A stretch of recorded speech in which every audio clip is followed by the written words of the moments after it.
Hello. Welcome back. Welcome back, guys. Um, Welcome back to another episode. Hopefully you cannot hear my fan. This is pointed right at me. Um, and it is midnight and I have my window open. So I'm gonna try and be not very loud. I feel like I'm loud sometimes and I don't really know it. But anyways, so today, um let me not get ahead of myself. Welcome back to my podcast. This is my podcast talking to my walls. Here are my walls. I'm gonna be talking to them today. And you can listen if you'd like. Um yeah. I can't remember what episode this is. Anyways, today I'm gonna be talking about how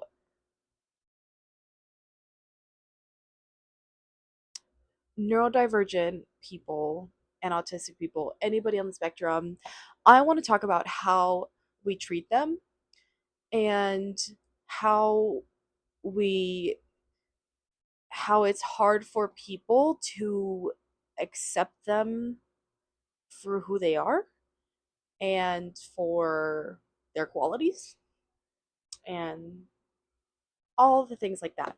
So, I want to start this off by emphasizing I am not autistic. I don't think I'm anywhere on the spectrum. Um I I'm just a regular guy. I'm fully speaking from experiences from my friends and people I know. Because I have a lot of friends who are on the spectrum or neurodivergent or anything, and I see how they're treated, and I'm like,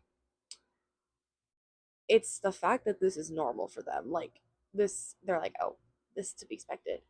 That's insane. And it really pisses me off. I hate it so much. And yeah, I'm gonna be talking about that today. I tried to make like a little list of some habits that maybe autistic people have or neurodivergent people. Um and I I want to start off by saying like we I feel like a lot of people they're pretty accepting of people for their quirks or things that might be a little weird. Um like when someone has a weird interest or someone likes collecting bugs and people are like, "Oh, it's just like a little quirk, whatever." But it's like I don't know what it is, but like when certain when people have certain habits or like tendencies. Oh my gosh, like people fully discriminate against them because of those things. Damn. Okay. Um I will start off by listing some stories and experiences and then we will get into the whole thing. So, this is only I literally took like a minute or two to write some of these down. So, this is not like a whole like these are not all of the things that like habits or tendencies that neurodivergent people have. So this is just a very short list. Okay, bear with me. So tone, that's a big one. People who they just have neurodivergent people and they just have kind of sometimes they have a robotic tone and people are like, are you being sarcastic or are you being serious right now? Like I can't tell with your tone. That's a big one. Um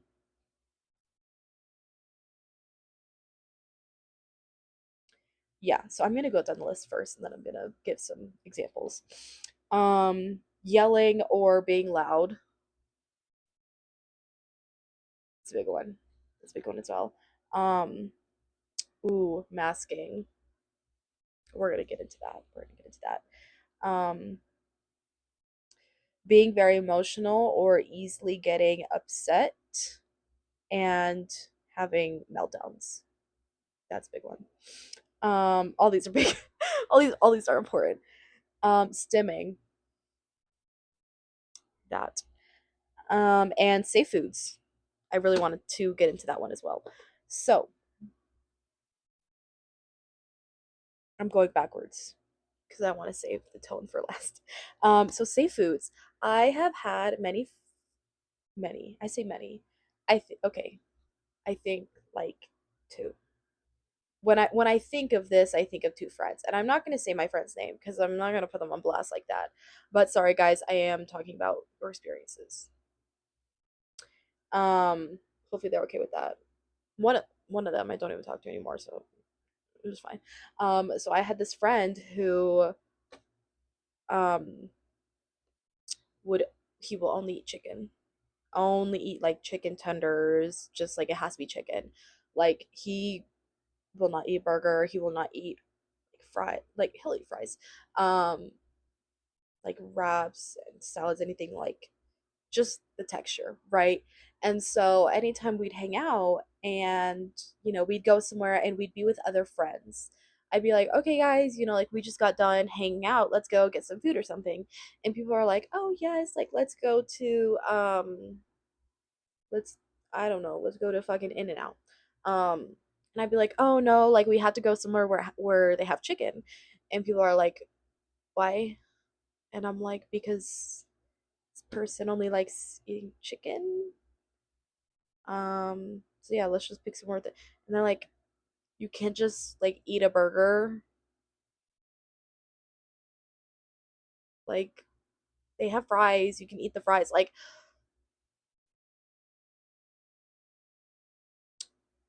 and I understand this as well because I hate some textures. Um, like, oh my gosh. I I don't think I will ever in my life eat cottage cheese. That shit is nasty. Um, so I totally understand like textures, but um I did not talk to a lot of my friends about this beforehand, so I don't have like their actual words. And also, I would love to do part 2 of this video, like get deeper into this topic with actual neurodivergent people and like interviewing them and things like that. But like they only want to eat chicken. Like, damn, let them eat their chicken. Like we're going somewhere with chicken. And it's like people will just get so annoyed and they're like, oh, it's not that hard. Like just eat a burger. And it's like, bitch, eat nails. Like, how do you feel? How do you feel if I told you just eat fucking nails? So yeah.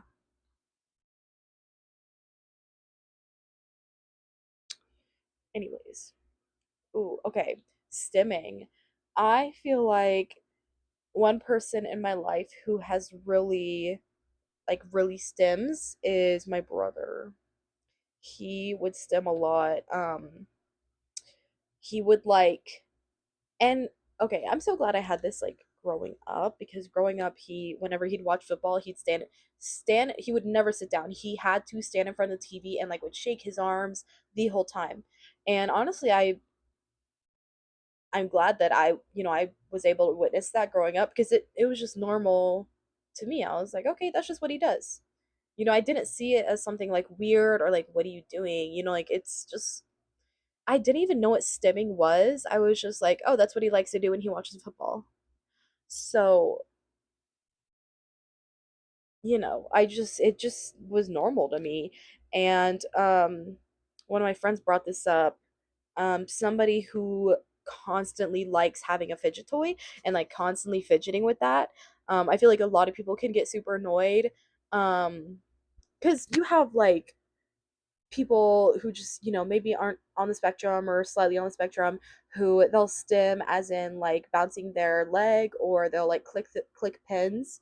But I feel like fidgeting or not fidgeting, stimming with like fidgets, I guess can be obnoxious to some people. Like some people would be like, "Oh, why are you carrying around that toy?" Like I feel like a lot of people have judgment towards that. And for a while, for like a period of time, I had this job where it wasn't really like a stressful job, but I don't know why I just really liked having a fidget toy in my pocket. And so whenever I'd be like taking orders, I'd be like fidgeting with it in my pocket and then like, so I don't know, like, and I feel like a lot of people when they see like someone in public, like with a fidget toy or something, they're like, because I guess it almost seems like fidgets seem like a child's toy because that's who they're kind of advertised to.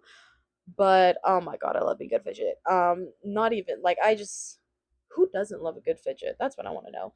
But I feel like a lot of people they just like they're like, "Oh, you need a fidget? Are you five?" Like, I don't know. I feel like people really look down on that and they're like, "You don't need that." Like it almost seems immature or like you're not taken seriously. Like it just helps people be grounded. So I don't see the issue. If you do, you are the problem. Like it really is just to help people be grounded. And so it's like, yeah, I don't know. I don't know too much about that one. I just think that's silly if people think that that's weird. Okay. Emotional getting upset or having breakdowns. Um my I'm going to be talking about my brother again. Because he is very like high on the spectrum. He most likely is autistic. I don't think he ever got diagnosed, but that boy, he got the autism. Um, he would get so upset and like have so many meltdowns throughout his life. Um, and it was just like, if he's just having a bad day, he's just gonna have a meltdown. I remember it was his birthday and he had only just like two guy friends and they were going to go karting, and I just so happened to like come along, I guess. And so they were in the car and I guess one of his friends accidentally hit him or something, and he wasn't hurt. Like he wasn't hurt, but he just got hit in the face and just completely like meltdown. And we got to the go-kart place and we're all getting out ready to go karting, and he's just in the back seat and he's just like covering his face. He's not like crying or anything. He's just like covering his face. He's kind of balled up and he's just like does not want to get out of the car. And so my mom had to like talk to him for a long time. And his friend was like, "Oh, like did I, accidentally hurt him? Is he in pain or something?" And they didn't really understand. They were just like, "Why at his big age, why is he doing this?" And he just, I feel like birthdays are always emotional for women, but birthdays are just emotional in general. But like I was younger, so I can't really remember the reason why, but I just remember him breaking down, and his friends were just like, "The fuck? What's going on?" It's kind of weird, but it just happens sometimes. Like people will just shut down, or they'll get super emotional, and it's good to know, like to see, you know, the warning signs that it might be about to happen. Someone might be overstimulated or someone just might be like just shutting down. And so it's just like it's good to see and know when it's about to happen. I i am a terrible comforter. I'm terrible at comforting people. um I just, I'm not gonna say I can't do it because I'm sure I can. It's just hard for me to like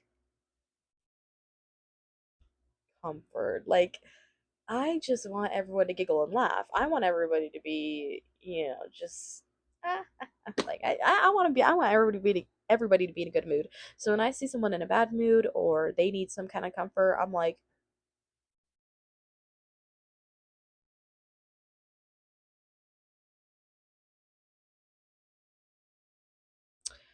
um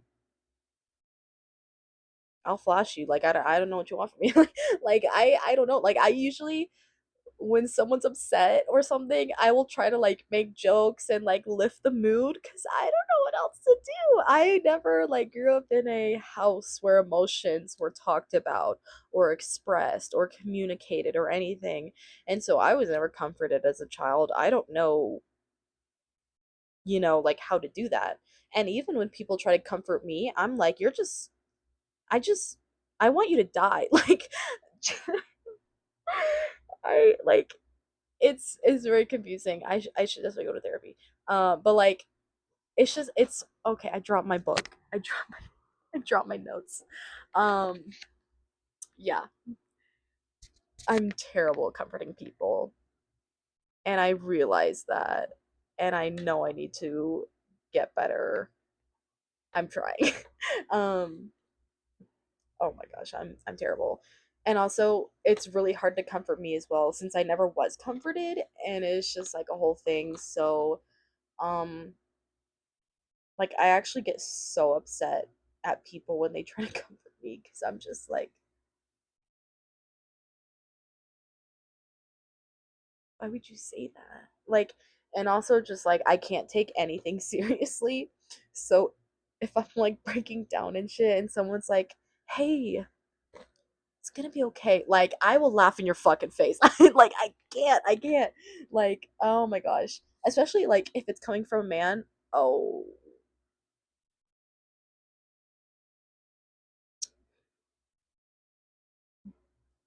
don't even, don't even try.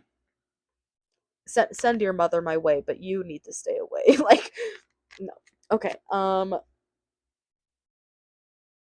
Yeah. So I feel like getting back into like the being emotional things like that, like people, I feel like people, their emotions can just switch so quickly in so short amount of a time, or maybe they just don't feel a lot of emotion. So it's just like people can kind of be confused, and they're like, weren't you just like over there being, all happy and stuff, and you're over here and you're like saying the world is gonna crash and burn. What are you doing? Like, so yeah. I don't have too much to say about that because I don't know a lot of people who are very emotional. Well, I'm not gonna get into that. Anyways, let's see. Masking. Oh, okay. So I wanted to talk about this. So masking obviously is, I hope you know, but it's when like usually autistic people, growing up, they'll realize that they need to act a certain way to blend in with everyone else and to not be labeled weird, or just be picked out from everyone else. So, from very young, people, autistic people start to mask their habits, their tendencies, like things they do. They watch other people and they learn how to pretend to be just a regular person, and mask the tendencies that they have. And um it's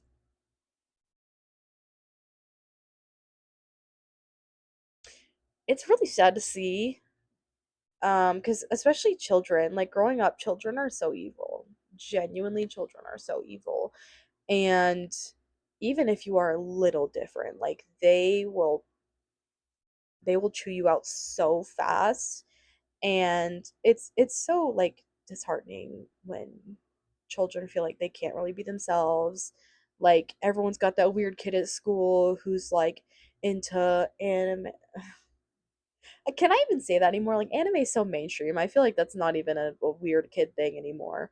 um like let's say, for example, someone's into bugs. Okay, like someone's really into bugs. People are like, that's really weird. um That's weird. So so that child is like, okay, so I can't talk about bugs. What are people talking about? I remember in like 6th grade, I think it was 6th 7th grade. 7th grade. I was there was these two popular girls in my class and they were talking about the latest season of Grey's Anatomy and I was like, "Hmm, I do hear about that show a lot and I should probably try and make some more friends." So I watched the entire show. Actually no, I tried. I think I made it to like season 15 or something. Like I got close. I watched so much and because I really wanted to like watch this whole show and then it's like okay well then I can bond with like the popular girls, and I can talk to more girls about more things, right, and like make more friends.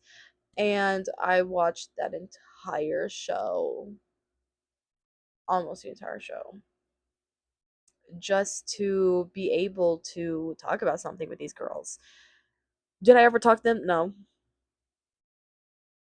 I don't think I ever talked about that show with anyone.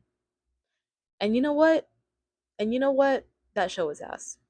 That was a terrible show. It was good at first, but it was terrible. It was terrible.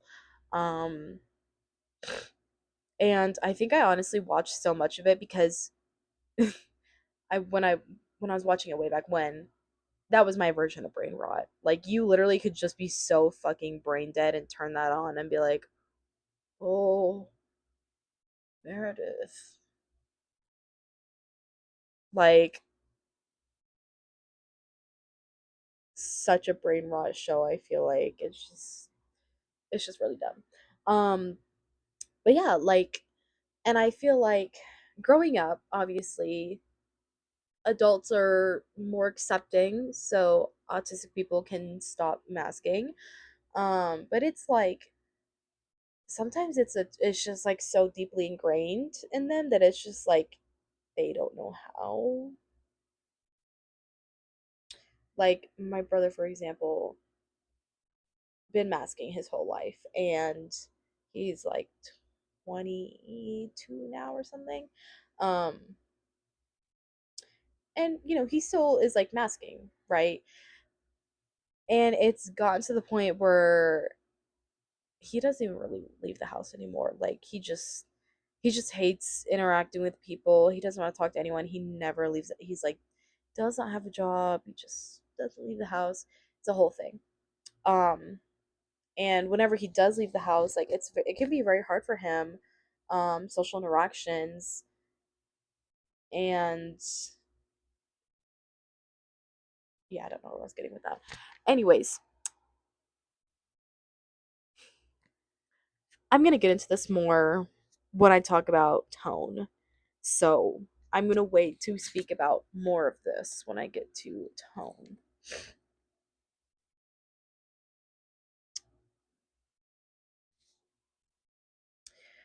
I don't know if I skipped this or not, but not communicating. Now you could argue that this is a neurodivergent tendency or it's just a bad habit that some people have. Because I for sure have this habit. But there, if it can be very hard to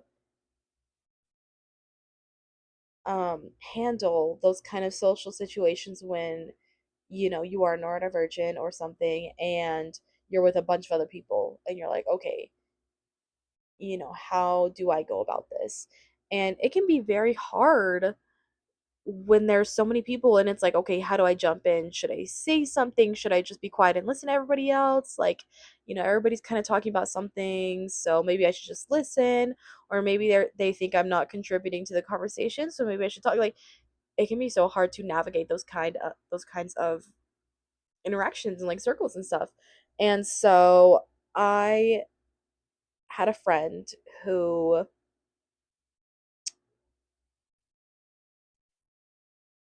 we were all in a big group chat, and she did not really know like two of the girls, but like two other girls she knew. So like we were all kind of like friends, right? Or some were friends of friends.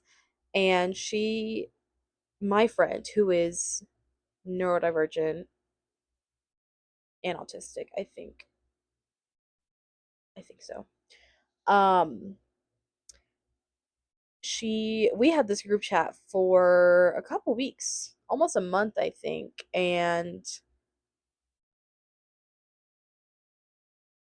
she never texted in that group chat because she was never like addressed personally, and she never felt the need to like chime in, um because nothing we were talking about really concerned her, I guess. Even though we were talking about like group events and group ideas, it's like she kind of knew that there are a lot of leaders in this group, and they are going to lead, and they are going to plan as best we can. I was one of them. Like we were just planning stuff for an event. I'm not going to say the event because I'm not ready. I'm not ready to share that. Um, so we were like planning things for an event, and this was going to be like a whole group thing. But she never really felt the need to chime in and to like say, "Oh, I think this," because in my mind, if I'm in a group chat, that to me is an invitation to talk and speak my mind in that group chat, and to just talk in the group chat in general. And also when I am, even if someone's like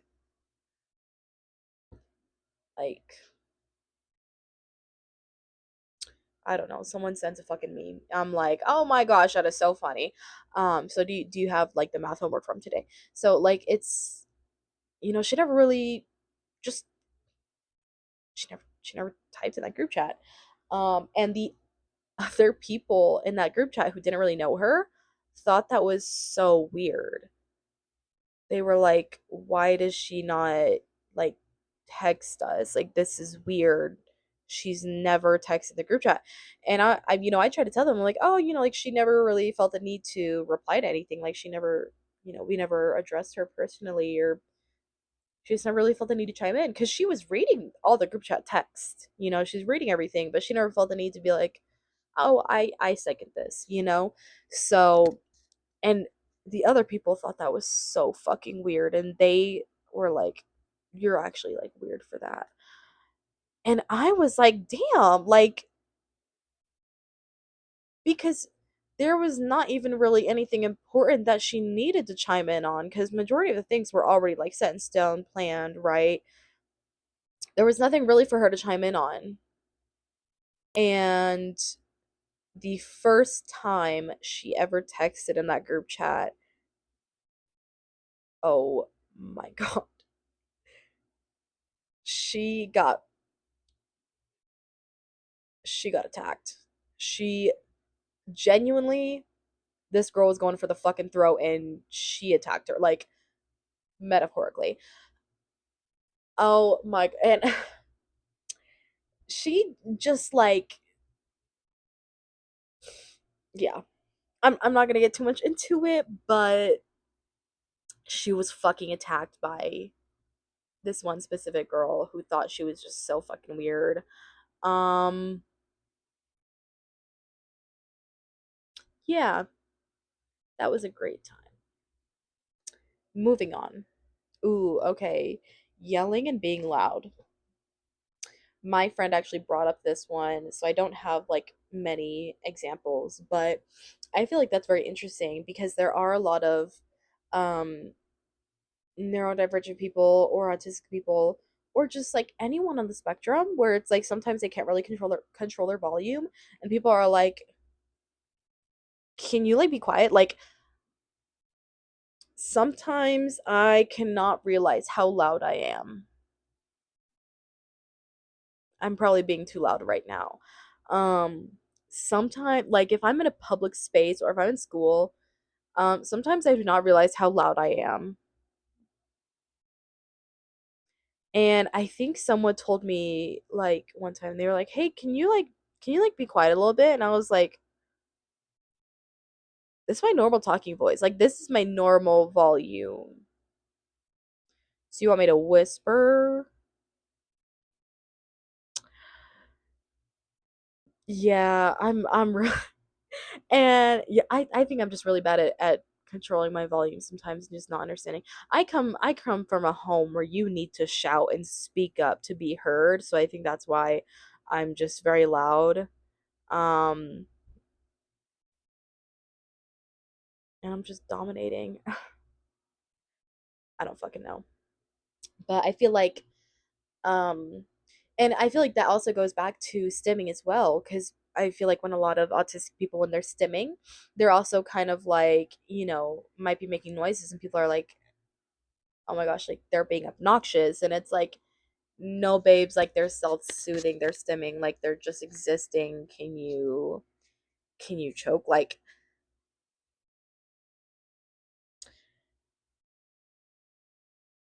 and as a weird kid growing up, I knew a lot of other weird kids. And there would be weird kids who would have like hyperfixations on a specific thing, and they would get a little too excited and they're like, "Oh my gosh, like let me tell you about this." And they're like practically screaming and people are like, "Oh my gosh, like why are you freaking out?"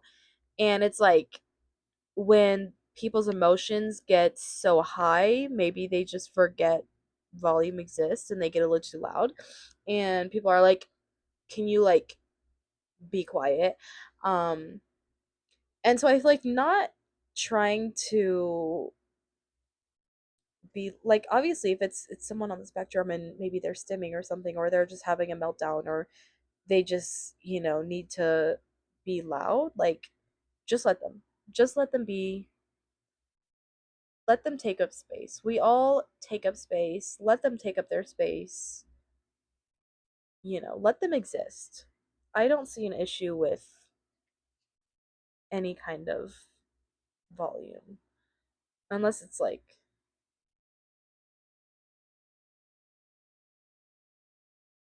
I don't fucking know. I don't care if people are allowed. Like if you don't like it, you could leave. God bless you with legs. Just walk away. Anyways, this is the one I wanted to get into the most. This is what inspired the whole episode. Like, tone. The tone of voice when autistic people talk or neurodivergent people. Um so I have been told sometimes that my tone can be very monotone and I can just sound bored, and I'm like, "Oh, like sorry. Um I just didn't want to put in the extra work of like putting that extra personality in my tone, I guess." Like obviously when I'm speaking on the podcast, I'm like, I wouldn't want to say I'm performing, I'm just kind of speaking. But when I'm speaking about it honestly just depends on the topic. Because if I'm super passionate about a topic, I will like lock in so hard and I will like get so deep into it. Um, but if I'm like talking about something silly, usually my tone will be very high pitched, and I will just I'll do a lot of like cuts to my sentences and I'll emphasize certain words, and it really just depends.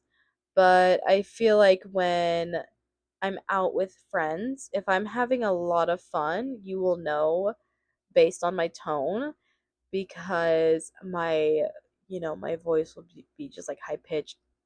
Oh, sorry, I kicked you. Um my voice will just be really high pitched and I'll just be really excited, and usually I'm smiling. Like you can see my emotion all on my face. Unless I'm at school. Don't quote that if I'm at school. Like if I'm at school, I'm like fully like RBF mode. I'm not annoyed.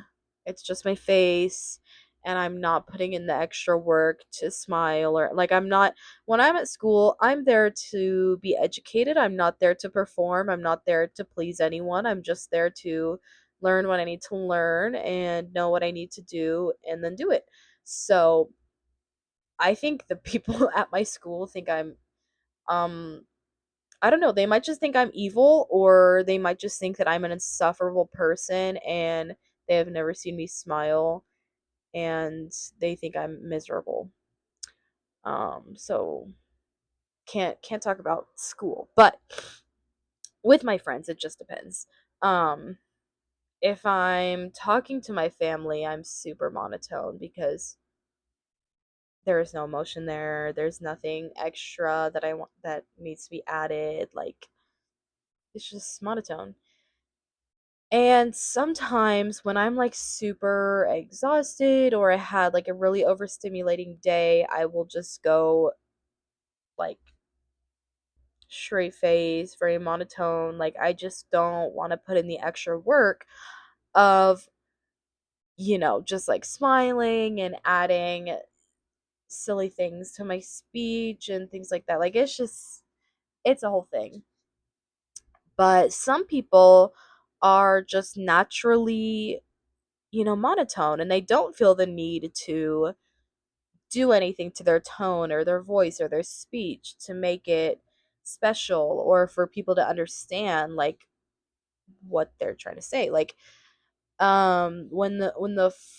when those text message tone things came out like slash J for joking or slash SRS for serious, like that helped a lot of people because oh my gosh, it is so hard to understand tone in text. And honestly, I would use those unironically because if I write a text and it's hard, I think it might be hard for someone to understand the tone of the text. I'm not gonna write like slash J or slash like serious, like so I usually add an emoji. And sometimes I hate adding emojis to my text messages because I think they're so dumb and I think the emoji is so unnecessary, but it's whatever. Um, and another thing as well is grammatically correct text messages with punctuation. I actually love texting in sentences with like punctuations, but it's in our generation it's seen as such a serious and like kind of professional thing to be doing that we don't. Um I personally just I don't know why. I just love like I love texting in like just grammatically correct sentences. Like growing up, my mom, I noticed that she would cuz growing up I think, all of us we've just never typed in sentences and used punctuation and things like that. So growing up going through my mom's phone, I would see that she actually does text correctly and using punctuations and things like that. And I was like, oh, this is such a mom thing to do. So when I wanted to impersonate her, all I did was like just write out a sentence and use the correct punctuation. Like that was a whole thing. But now that I'm older, I am like, I want to write out sentences and send them. But it seems like to us, it seems like such an unserious thing, and it's just like goofy, and it's like, you know, and I feel like a lot can be said for that as well, like texting styles. Some people text a certain way and you're like, why do you text like that? Like sometimes I sometimes I have to like I'm either going to write out the full word or I'm going to write the abbreviation. Like, take a shot every time I say like. Um, for example, if I'm saying for real, sometimes I really want to type out for real, the two separate words, but I feel like I'll be seen as like silly or like that's just dumb. Why would you write all of it out when you can just abbreviate it? So I will literally, most of the time when I'm texting people, I will actually write out the words, like just the words. But then I will go back and I will change it to the abbreviations because I'm like, I am texting, someone who is like Gen Z or something. If I'm texting like someone older, like millennial or something, like my mother, I will text out like type out the words. But usually if I'm texting one of my friends or something, like I'm using the abbreviations. Um and so it's like sometimes I just really sometimes if I'm writing a long text message, I will use the sentences and the punctuations. Like I will type it out that way. But still I just feel so silly when I send them. I'm like, oh, like are they gonna take it seriously or like it's just a whole thing. So yeah, water break. Drink your water, people. I know this is not water. I don't want to talk about it. Anyways, so yeah, texting is a whole thing in and of itself. But like I was saying, I was telling you guys about my friend who didn't feel the need to text in this group chat.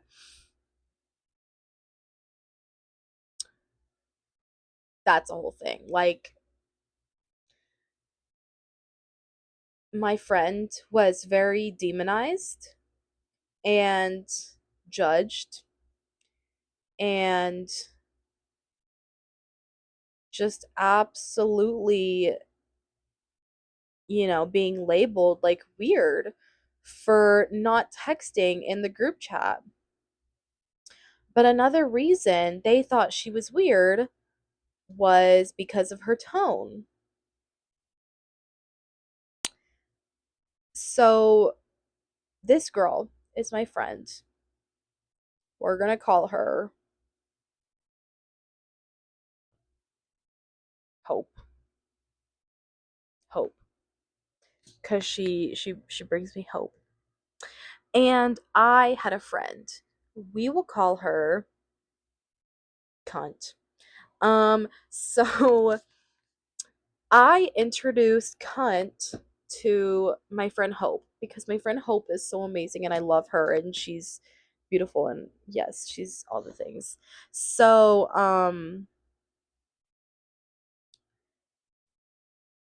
my friend Hope. I had only known her for a short time, like, but we clicked so quick, and I loved being with her. I loved her energy. I loved everything about her, and we would just hang out all the time. And we were, there was just a lot of things in life that were just bringing us together. So we were always together. And so Cunt at the time was a good friend of mine. So I had introduced them and we all three started hanging out. So as I'm like, Hope is my friend. I see nothing wrong with her. So something kind of goes on between Cunt. I would say between me and her, but I think it was just all her. I'm not going to get too much into details. But Cunt did not like how Hope she did not like how she talked. She was like, oh, when she talks, like, I don't know if she's trying to be funny. I don't know if she's like being serious, but like, it really annoys me. And it's just like, I don't like the way she talks. And I tried to explain to her, well, like, girl, like that's just her tone. You know, this is how she talks. She sees you as a friend. We both love you. Like, we all love hanging out together. So I'm like, I don't know where the misconception was. And I understand, like, sometimes it can be confusing if somebody has like a robotic tone, I guess. But I feel like it was very obvious through our actions and our words. Maybe not our tone, but our words, that we loved this girl, especially my friend Hope. Like, she thought they were really good friends. But apparently not. So Cunt absolutely hated Hope because of this. And I thought this was kind of ironic because Cunt is like, tries to be very,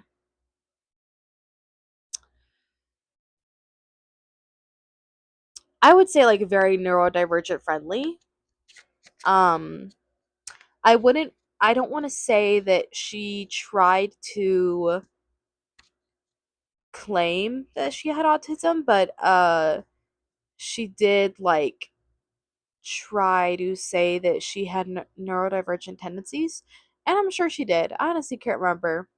It's been a while.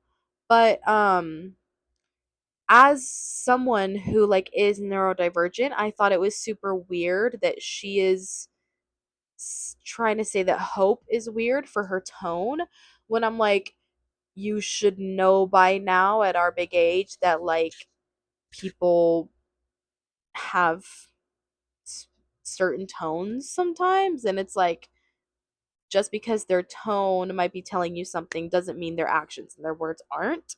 And I don't know, I just felt like it was very obvious that, you know, Hope wanted to be friends with her, and it was just a whole thing.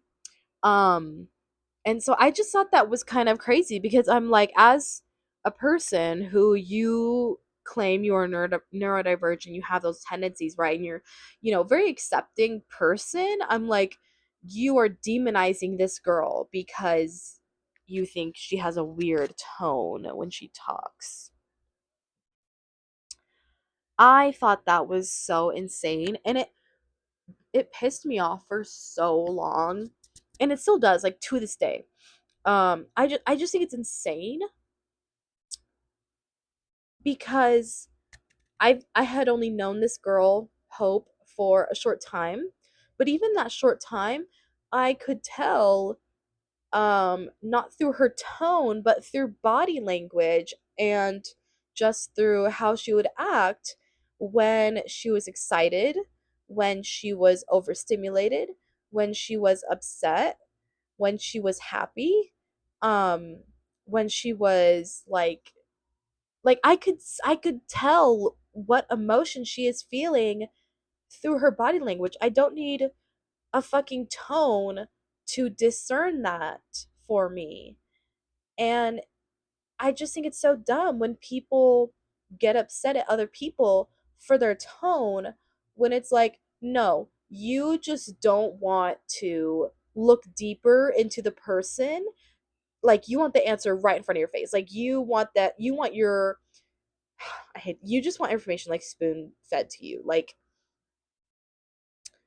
and it's so upsetting, genuinely. It's like, truly, if you just looked and paid attention to this person for longer than a minute, you would realize such small things about them, and you would be able to know what they're feeling.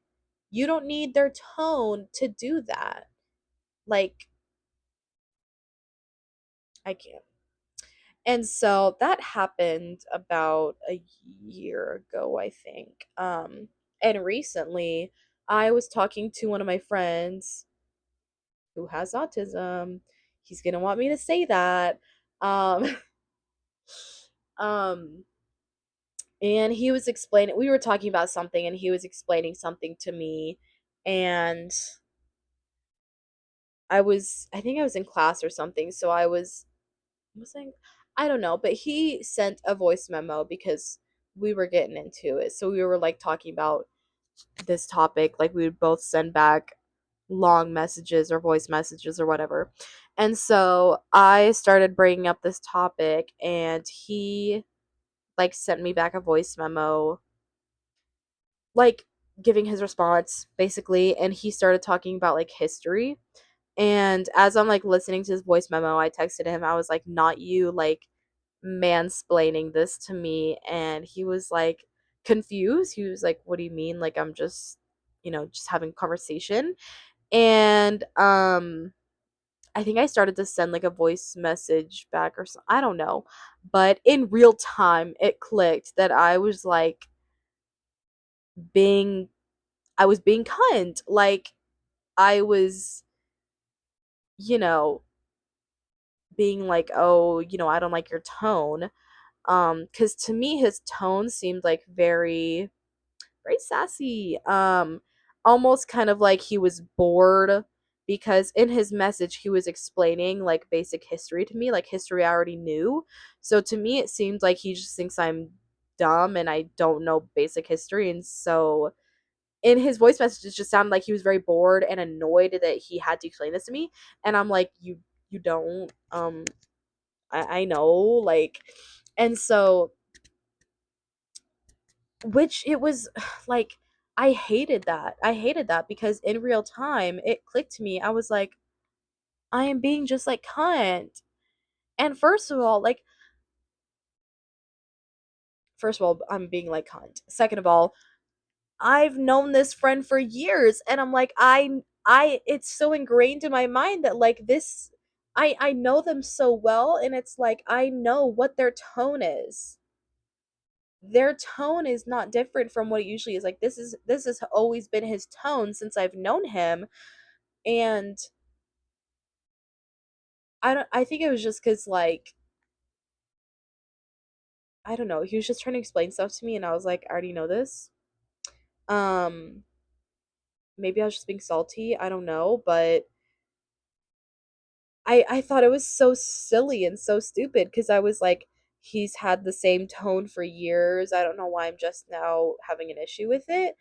And I had to clock myself so bad, cuz I was like,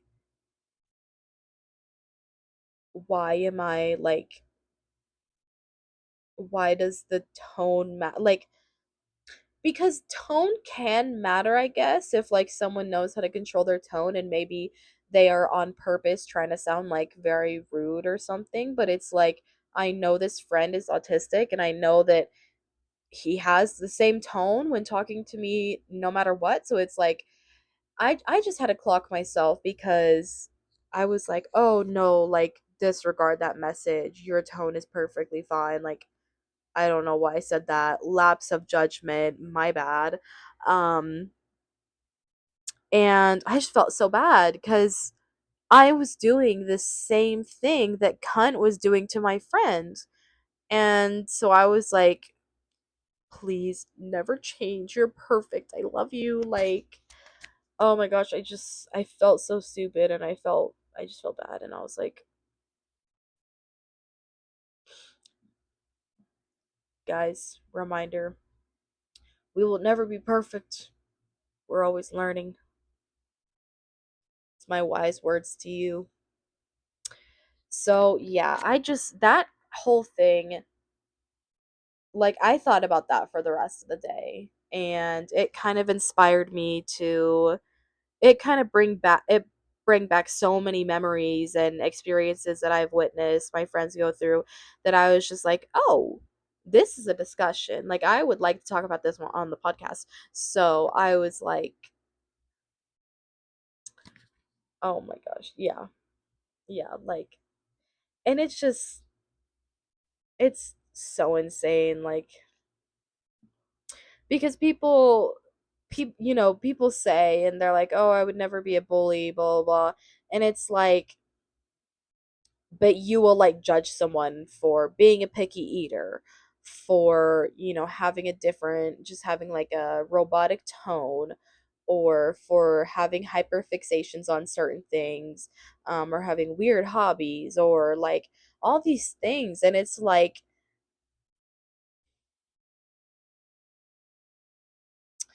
and it's so, like, when I see a child who is very obviously on the spectrum, when I see them just like being free and like living their life, like they just don't care.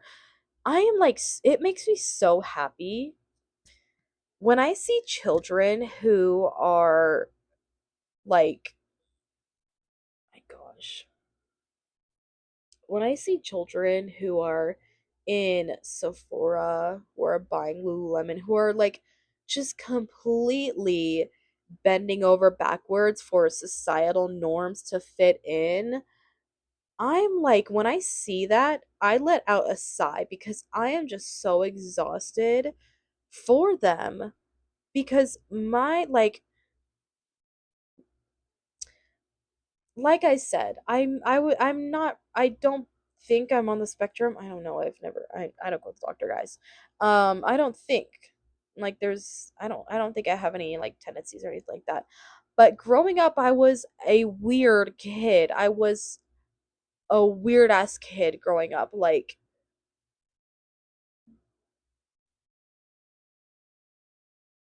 I just did not have a lot of friends. I was just a weird kid, okay?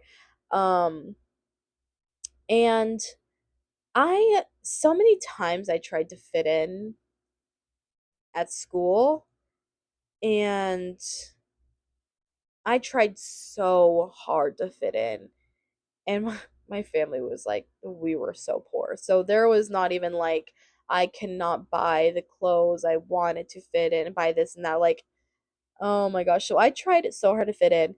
When I realized that I could not buy my way to fit in, like I could not buy the clothes, I could not buy all the trending things, I was like, okay, so I'm going to have to embrace the quirkiness. And for so long, I considered myself a class clown, and I would just absolutely like shit on myself, and I'd let people shit on me, like metaphorically.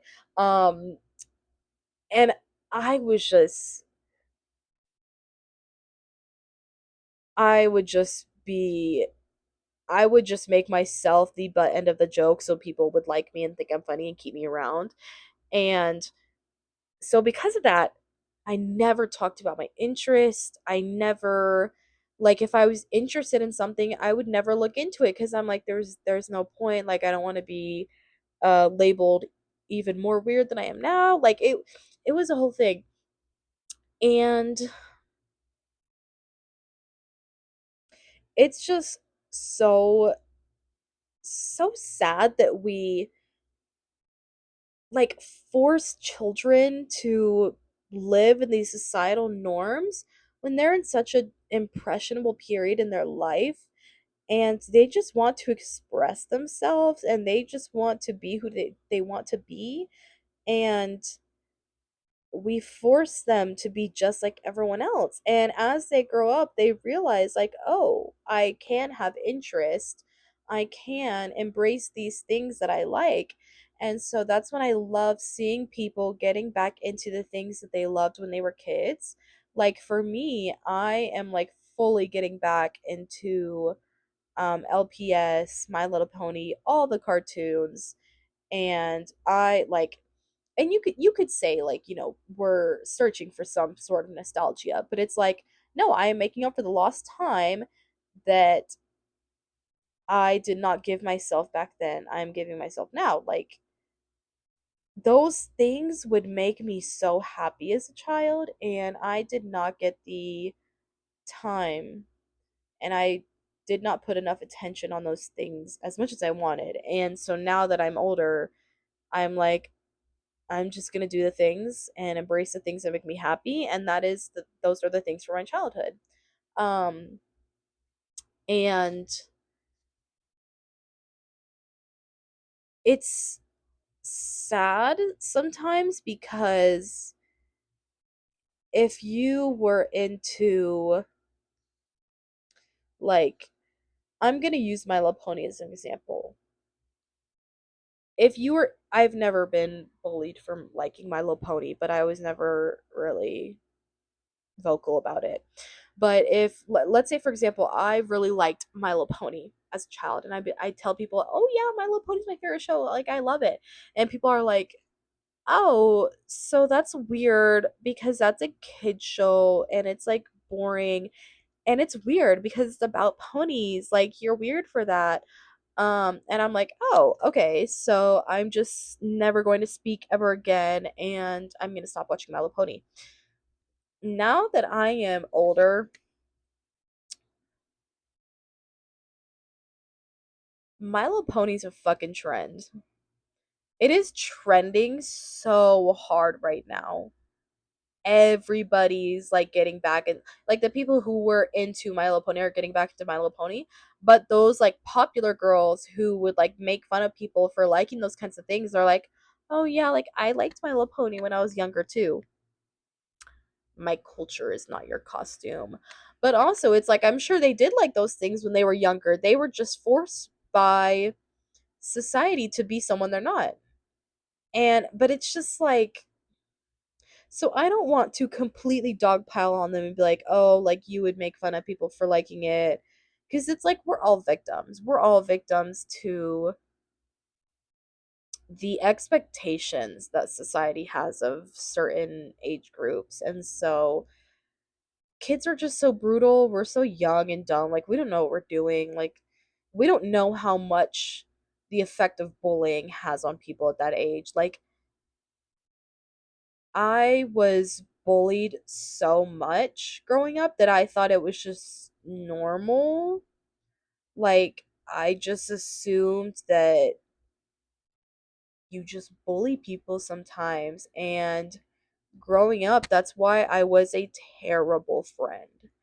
If you knew me growing up, I am so sorry. Genuinely, I was terrible.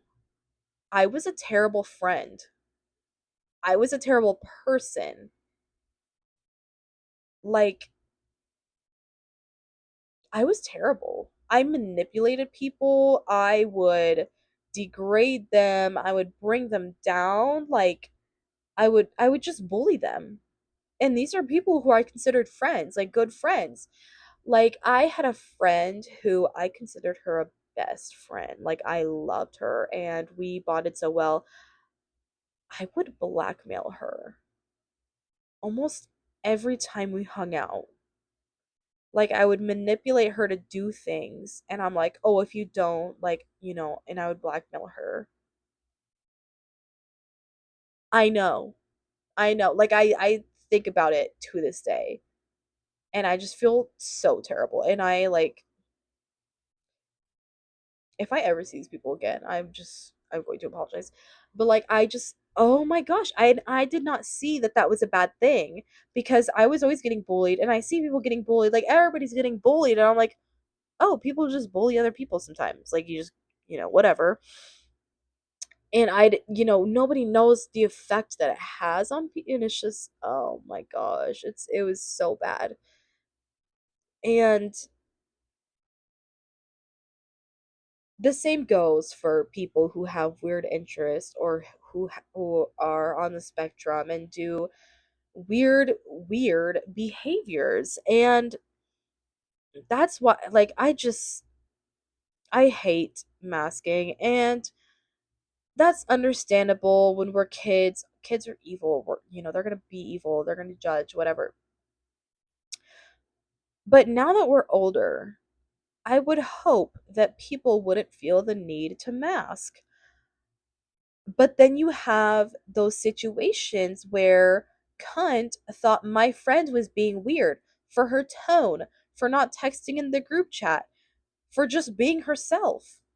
I thought my friend was talking to me rudely when he was just talking to me in his regular tone. Like it's those little things. And like I'm so glad I clocked myself when I did talking to my friend. But cunt hated my friend so much, and I stood by my friend, of course, because I'm like, bitch, no, like I'm not gonna let you just you know, berate and bully this girl because of things she can't even control. Like, yes, this what pissed me off. Yes, you could say she can control her tone. She can control how she communicates with people by like texting the group chat. Guess what? That's just called fucking masking or performing. Like, can people not just be themselves? Genuinely. Like, can people not just be themselves? And so Cunt was so upset by like her just being herself and me standing by my friend that she completely like cut us off. And I was like, good fucking riddance. Cause oh my gosh, my friend Hope, we're still friends this day. I fucking love her. She's amazing. And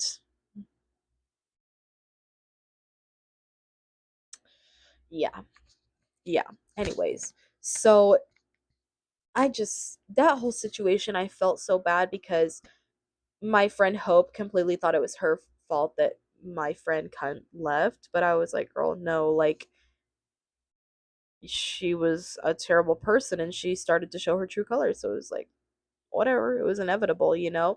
So, yeah. And that's like a whole other can of worms is like cringe culture and like people performing so they're not considered cringe and people hiding their interests and even at our big age where we're adults, we're still like worried to be perceived as cringe or to be perceived in a certain way. And it's just like, it's so exhausting to constantly be performing for others. When I was a child, I was always exhausted, like mentally exhausted. And even now, I don't perform as much, but I still definitely perform. And sometimes I will, it's like a mix. Like, because I try not to perform too much because I don't want to be labeled like fake.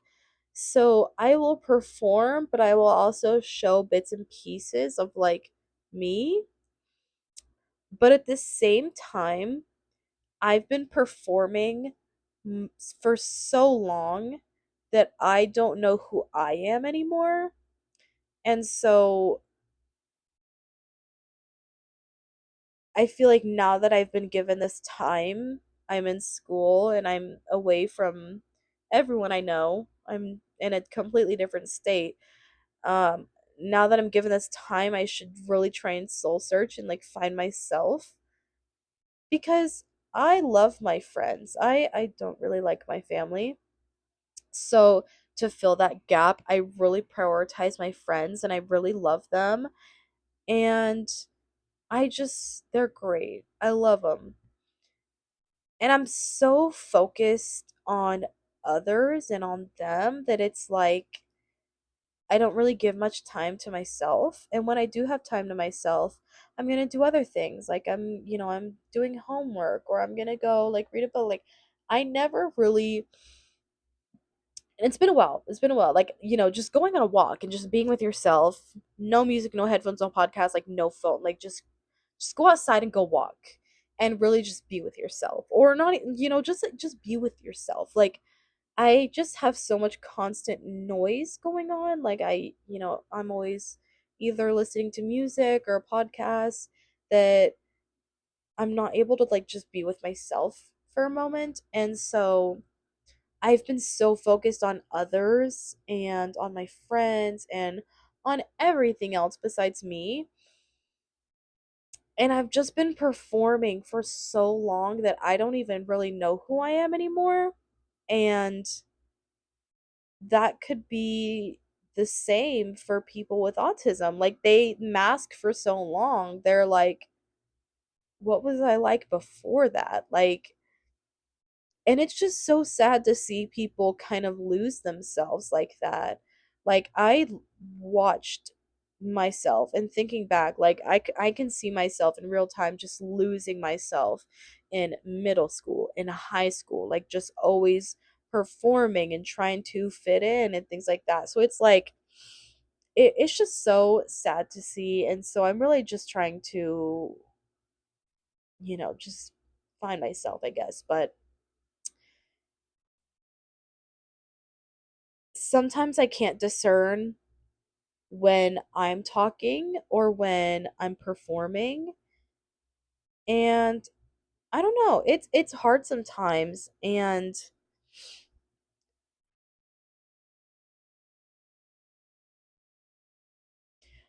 sometimes when I really want myself to come out, sometimes she comes out too much. And maybe I'll like weird out my friends or something, or I just remember small moments when I really was myself and I really just let myself be free. And when I was around people and they're like,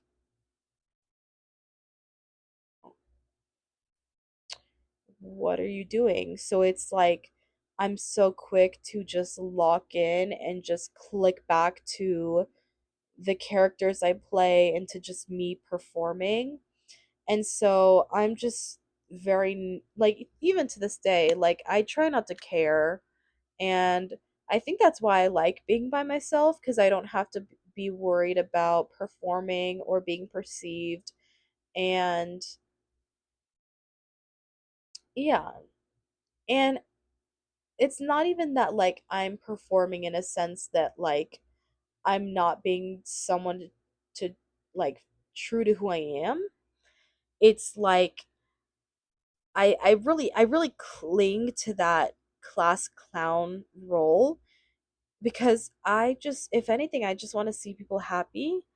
But at the same time, it's like I don't want people to relate negative feelings to me. So it's just like I just always want people to be happy.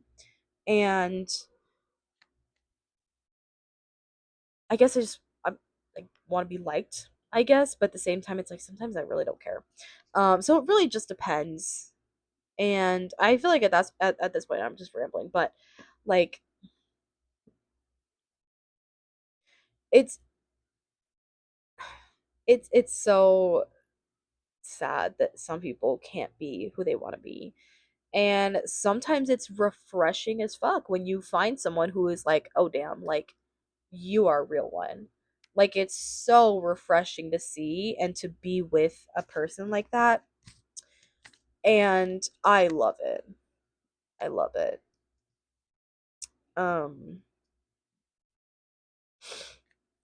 oh my gosh, I was going to say something and I think I forgot it. But yeah, so I just, it's so disheartening to see people masking or to see people performing, like especially children. When I see a child expressing interest in something or being passionate about something or having like a hyperfixation on something, like I'm just so proud and I'm so excited for them, because it's like that's so freeing to be so excited and happy about something and just not caring about like what people think. There is one young man who, actually I think it's in high school. I just see him on Facebook Reels sometimes because his mom will record him because she's just like so proud of him and he's adorable.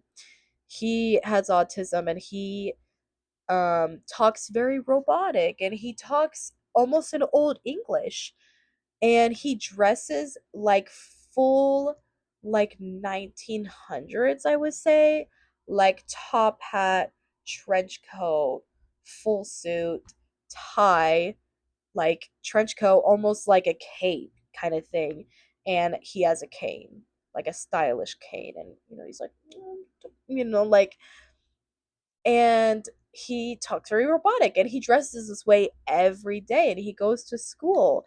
And I think his mom just she kind of just records to document and to bring awareness that, like, this is my autistic kid. He's happy. This is what he likes. Like, you shouldn't bully or judge people for that. And so I love seeing her videos because he's just awesome. I love him. And also, he just like, I think they were out in public one time when a woman was laughing at him, and once they were like away from her, she asked her son, she was like, oh, did you notice that woman was laughing at you? And he was like, no, I didn't. He didn't even know what she was talking about. He's like, I didn't see. He's like, I saw her laughing. I didn't think that she was laughing at me or laughing for anything that I've done. And he was just like confused, and he wasn't even aware. So it's just like, he wasn't aware. Sometimes there are children who are like hyper aware about what people are saying to them, or um like acting towards them, like, and they will take that, even just something as small as like, oh, you like Barbies? I think you're a little too old for that. Like, and they will just completely like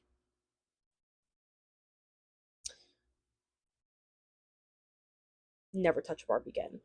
And oh my, like, it's just so sad. Like, people not being able to do the things they want. Like, oh my gosh.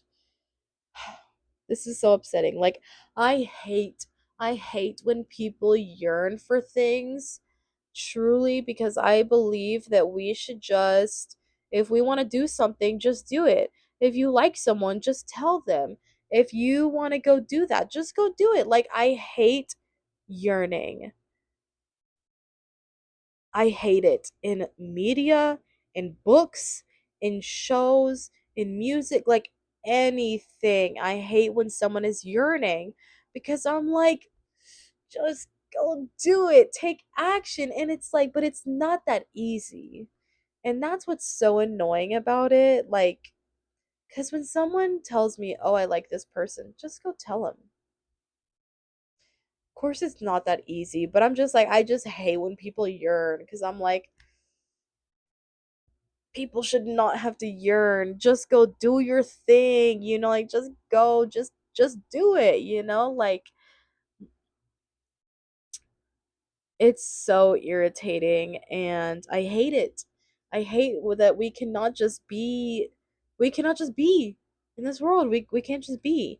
And I feel like I just wish people understood mental health and things like that better. Like, and obviously, I need to understand that better as well. I'm not even going to try and sit here and be like, oh, I know all this and that. Like I said, I'm terrible at comforting people. And I, you know, need to educate myself, and I need to put myself in those situations where I'm expected to comfort and, just learn how to comfort. I will say I have been getting better lately, but it's like, still, I'm like, it's taken me this long to like learn. So it's just like a whole thing. And I can only share like my personal experience about this, but I went through something with like a group of friends. And so big groups of people really freak me the fuck out. Um and I had planned this hangout with a bunch of my friends, basically most of my friends, and I didn't even really think about it until the day before, and I thought about it and I was like, it's too many people. I'm not gonna like it. I don't want to go. Like, just thinking about it actually gave me so much anxiety, and I hated it. And I was like, I really don't know if I should go. I told my friend, and my friend was like, you're going, because like if you're not there, I'm not gonna want to go. And it was this whole thing. And I the tickets to get into this event were like $30. So we all paid like $30 to get in. I even paid for one of my friends' tickets. And as soon as we get to the house, like everyone is meeting up at, I see everyone, and I just shut down. And I am like, I can't do it. I'm not going. Like, and they were like, oh, why? Like, just everybody all at once is berating me, and they're just like, why? Well, like, what happened? Like, everyone is trying to talk to me and either convince me to go or to calm me down, or like, they're all trying. Oh my gosh, it was such an over. Oh my gosh, I wanted to cry so bad, but I hate publicly crying. I wanted to cry so bad. I no, I actually just wanted a gun and I wanted to shoot myself. I actually just wanted to die. Um I debated, like, because everyone was in my car. I'm driving everyone. I debated, like, getting out of, cuz people were in my back seat and they were not getting out. And I was like, I can't just drive away with these people in my back seat. I genuinely debated getting out of that car and just walking the fuck home, cuz like, my when I get to that point where I'm shutting down and I'm like freaking out, my first instinct, and what the only thing I want to do is leave. I just want to leave, completely abandoned, just avoid, like, just leave. Like, that's my plan. If I get into anything like that, like, I'm just like, just leave, just leave, just leave. Um and it was so, like, I was convinced to go anyways. Um because I felt bad. Everybody's kind of pressuring me, and I just felt really bad because I did make these plans and everyone got all these tickets.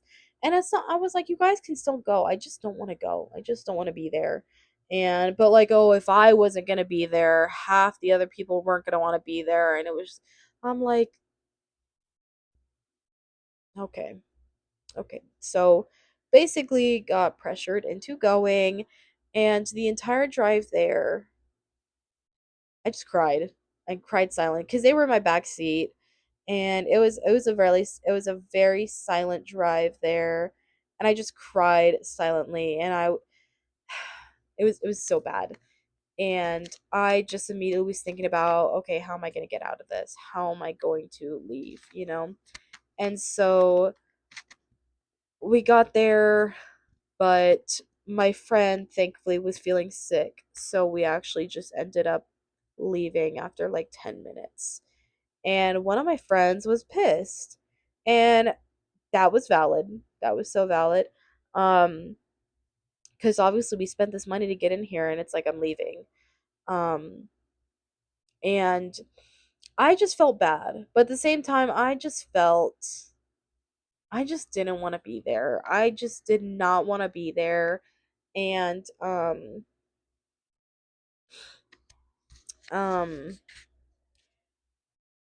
like, oh my gosh, my friends were like, so, I mean, I think like half of them were upset. The other half were like, it's whatever, just like, don't make plans and not want to go. And it was like, I wanted to go. I wanted to do it, but it's just like, I didn't realize the amount of number of people, and also, like, I had the desire to go a week ago, but the day before I thought about it and I'm like, it's too much. It's too much. And I should have canceled it then and there, but when I called one of my friends and expressed this, she was like, you're going. And I was like, okay. So I'm going. Um, so, and I just felt so bad. I felt like such a terrible friend, and I'm very much like self-destruct. Like, I self-destruct all the time, and I just, like, I'm always constantly like beating myself up, whatever. So that lingered on my mind for so long, and I really debated. I was like, oh, I should just, like, leave them alone. I'm sure they don't want to be my friend anymore, blah blah blah. And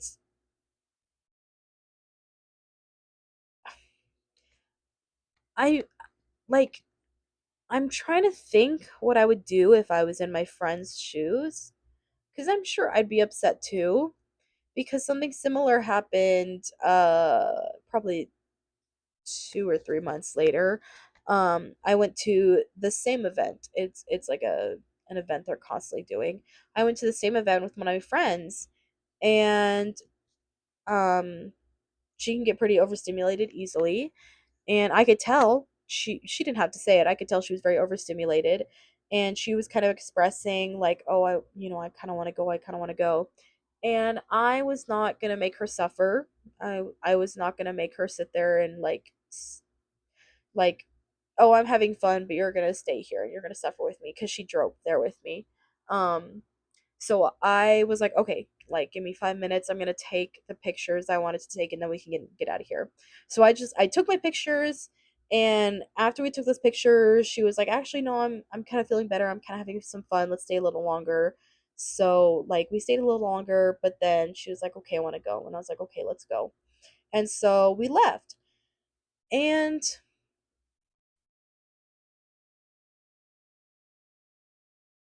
of course I thought like, "Oh, we paid money to get in here, and now we're just gonna leave." Of course I thought that, but then right after I was like, I would rather just I would rather lose the money and have my friend be happy than stay there, not waste the money, and my friend is miserable the whole time. I want my friend to be happy and okay, so we're going to leave. And I understand that I kind of hyped up this event to my friends and I was like, "Oh, it's going to be so exciting." And then the hour, I'm like, "No, no, like I'm not going." And I didn't want to ruin the whole thing for everybody. They could still get into my other friend's car and they could all still go, but oh, if you're not gonna go, I don't want to go. Well, if you guys aren't gonna go, I don't want to go either. So it was like this whole thing, and I don't know. I just to me, I would rather my friends be okay than anything else. I'm like, I just want to look out for them. I want to make sure they're okay. And I just wish that this same intention or thing was done for me. Which of course my some of my friends were understanding. Like, "Oh, that's okay. Like, you don't have to go. Like, you can leave." But one of two of my friends were kind of like really pushy about it and really kind of pressured me to go, and I really did not want to. And it was such an overwhelming and overstimulating night, and I still think about it all the time, and it's just like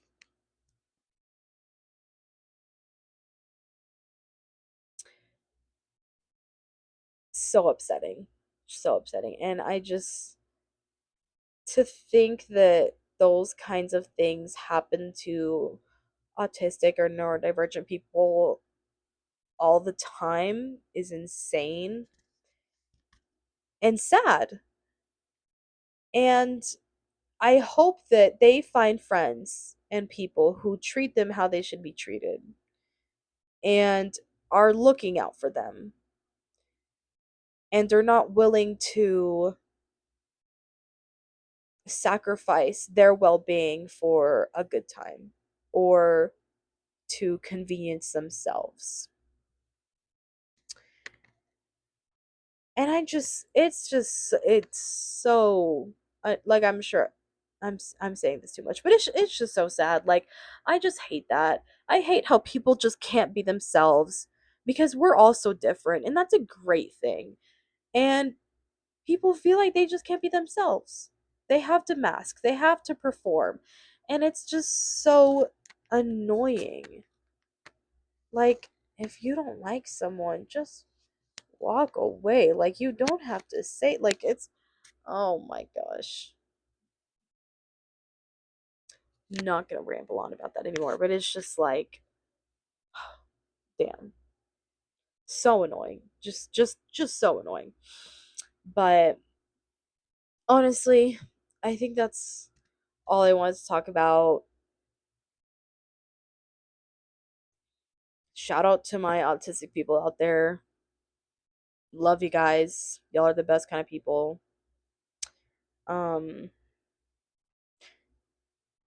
my first and only ever boyfriend was autistic. I was so young. I did not know anything about autism or anything, and it wasn't the it was a factor of why I broke up with him, but I felt I couldn't really give the attention and comfort and things that he needed to be able to properly accommodate to him. And I think about him all the time. Not all the time, sometimes. And now that I'm older, I'm like, I can do it. So if you're watching this, he's not. He's not. But if you are, hit me up. We can make this work. Let's get back together. I'm done. I'm done. Anyways, thanks for watching, guys. If you got to this point, you're a real one. Um,